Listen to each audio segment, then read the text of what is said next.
So hopefully you enjoyed the meal today.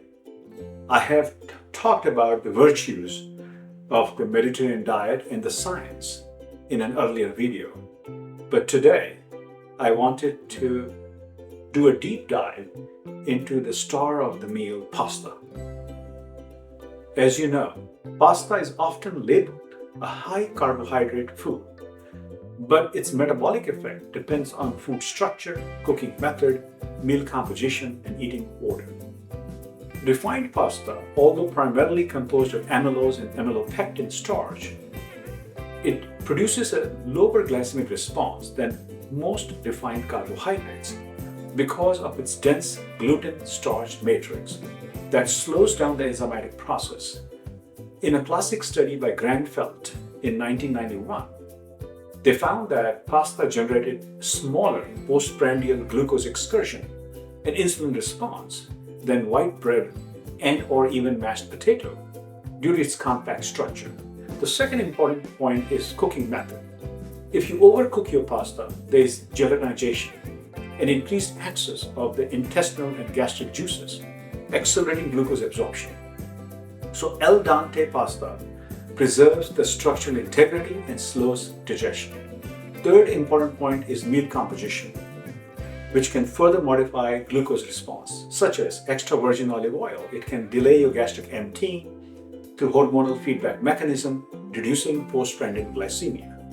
In fact, multiple studies, including the one from Bozzetto et al. In 2016 in Diabetes Care, shows that not only lowers your glucose excursion but improves endothelial function.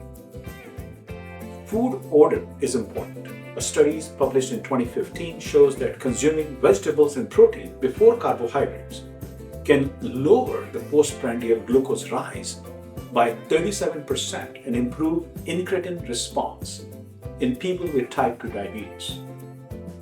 Adding vinegar may provide additional benefit. Johnston et al. In 2004 found that adding acetic acid reduced postprandial glycemia, improved insulin sensitivity, slowed gastric emptying, and started digestion. So vegetables such as tomatoes, spinach, onion, garlic, mushrooms, leafy greens, which we use today, contribute fiber and polyphenols that slow glucose absorption and support vascular health. And lastly, resistant starch. If you cool your pasta, it causes something called retrogradation. It helps develop resistant starch, which when fermented in the colon can give rise to short-chain fatty acids, improving metabolic health.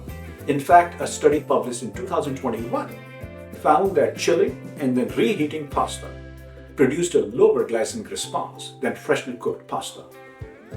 So from a cardiometabolic perspective, the most favorable pasta meal would likely include a fiber-rich salad eaten first, vinegar and extra virgin olive oil, abundant vegetables, lean proteins, al dente whole grain pasta, and cooling and reheating to increase resistant starch if practical.